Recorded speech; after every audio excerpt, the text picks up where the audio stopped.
Hi, this is Anita from Real Estate Crunch. This is kind of an interesting question, and one if any of you travel like I travel. The question is are all U.S. airports federal property? The truth is that U.S. airports are usually run by a state or the local government. Running an airport is quite a complex matter. The responsibility for aviation operations is usually shared between different parties, including all air services, federal government agencies, airlines, operators, pilots, airports, and state and local governments.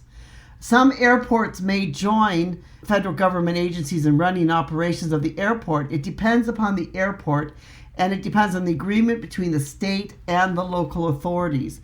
In short, the federal government is involved in all U.S. airports, but the airports are not U.S. federal property.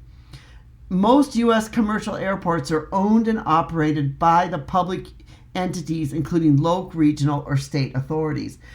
This is also a reason why, many times the airports, some cities may try to get certain airlines to come there because they want to be able to get the revenue from those airlines for their airports to make their airports more efficient. The U.S. airports are considered to be powerful economic engines. They, can generate billions of dollars in annual economic activity. They also can support millions of workers with good paying jobs. So, a city may really want to have an airport. I'm thinking now about, I fly in quite a bit in Chicago. Chicago O'Hare, of course, is a huge airport. But then at the same time, you go to another, city which isn't quite as big, Denver. And I've recently been flying out of Denver a lot to Narita or to Japan.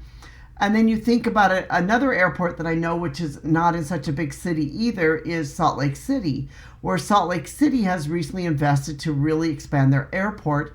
And one of the reasons is that Delta has become a hub there.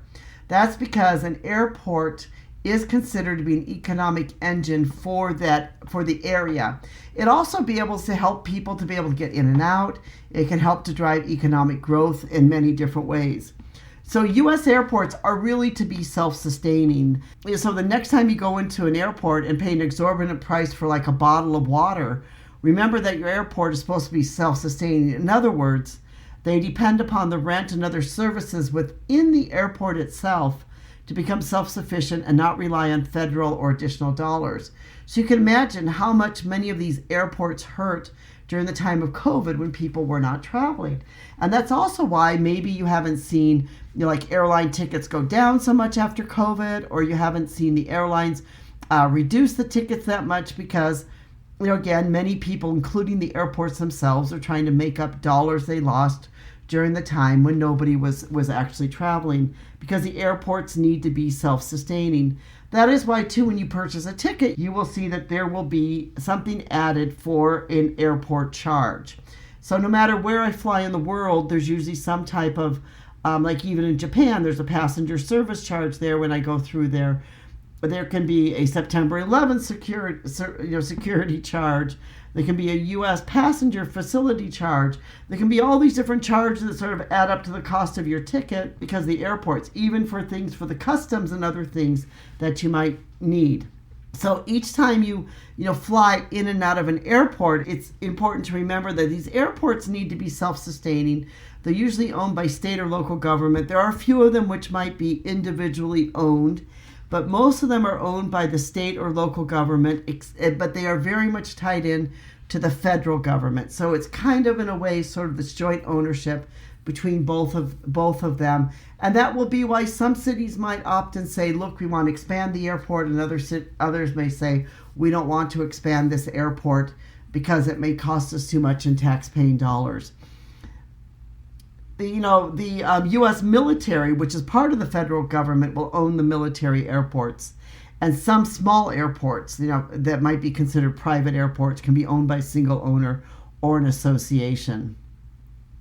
But at least, 7% of the United States GDP and workforce is accounted by the airport. So the airports is a huge employer throughout the United States. This is Anita from Real Estate Crunch. Thank you so much for listening. We hope that you've enjoyed this podcast where we talk about all things to do with real estate, even something as interesting as who owns our airports. that and it's good to understand some of these things about property and real estate ownership throughout the world, and in particularly around the United States. Hope you've enjoyed this. That you'll subscribe to our podcast, become a member. We'd love to have you join part of our community. Thank you.